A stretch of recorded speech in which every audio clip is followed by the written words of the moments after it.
नमो तस् भगवतो अरहतो सम्मा संबुद्धस्स। नमो तस् भगवतो अरहतो सम्मा संबुद्धस्स। नमो तस् भगवतो अरहतो सम्मा संबुद्धस्स। नमोद्धाय मित्रों, आइए धम्मपद की 93वीं तथा अरहंत यज्ञ की चौथी गाथा का हिंदी अर्थ समझते हैं। गाथा इस प्रकार है।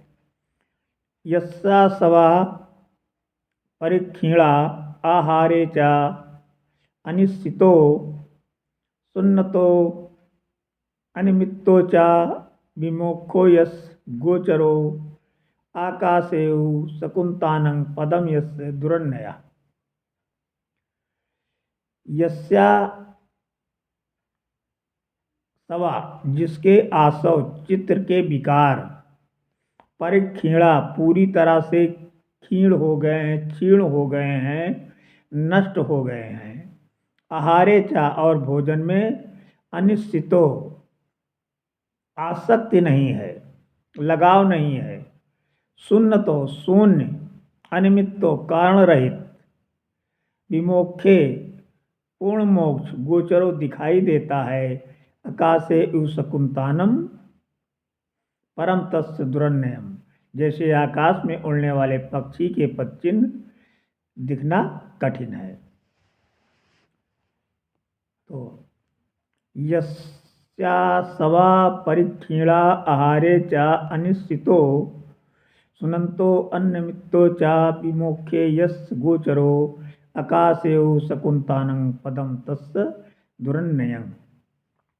जिसके चित्त विकार पूरी तरह से क्षीण हो गए हैं, जिसके चित्त में कोई विकार नहीं है, जो आहार के प्रति सर्वदा अनासक्त है, जिसको भोजन के रस में कोई आसक्ति नहीं, कोई चाहे नहीं, चाहे जैसा भी भोजन हो, शून्यता स्वरूप और कारण विहीन निर्वाण जिसका लक्ष्य दिखाई देता है, उनकी गति उसी प्रकार कठिनाई से जानने योग्य है जैसे आकाश में उड़ने वाले पक्षियों के पद चिन्ह दिखना कठिन है।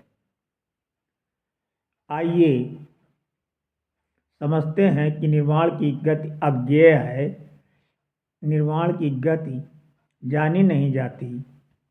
इसे अनिरुद्ध स्थविर की कथा से समझते हैं।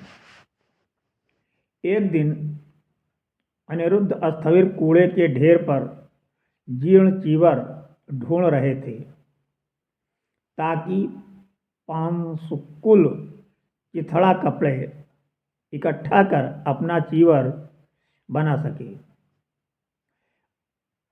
अनिरुद्ध को बुद्ध का हृदय कहा जाता है। उनके 3 जन्मों पूर्व की भार्या उस समय जालिनी नाम से देवपुत्री के रूप में त्रांसित्रिंस दिव्यलोक के भवन में रह रही थी। उसने स्थविर को चीवर खोजते हुए देखकर सोचा, अगर मैं दिव्य दुशाला को नव वस्त्र के ऊपर रख दूंगी तो स्थविर उसे नहीं लेंगे। इसलिए उसने उस वस्त्र को कूड़े के अंदर इस प्रकार दबा दिया कि उसका एक किनारा मात्र ही बाहर दिख रहा था। स्थविर उधर से गुजरे।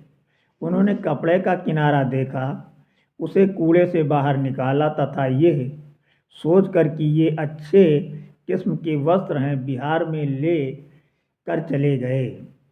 बिहार में भिक्षु चीवर सीने लगे। शास्ता भी वही थे। अनिरुद्ध भी चीवर सीने लगे।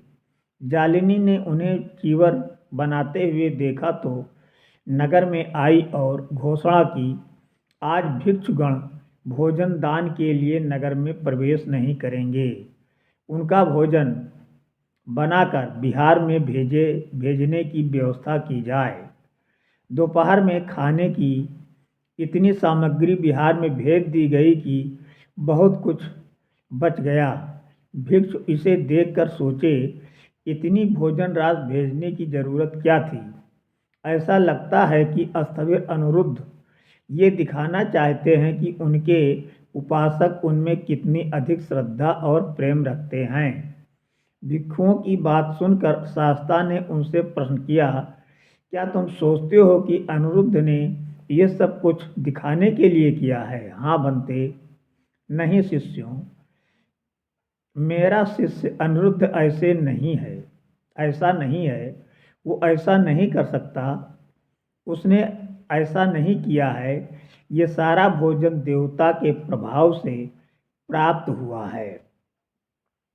प्रकरण से अनुसंध मिलाते हुए शास्ता ने ये गाथा कही कि यस्या सवा परीक्षीणा आहारे च अनिश्चितो सुन्नतो अनियमितो च विमुखो यस् गोचरो आकाशेव शकुंतानं पदम तस् दुरन्ययम्। नमो बुद्धाय। गाथा समाप्त। भवतु सब मंगलम।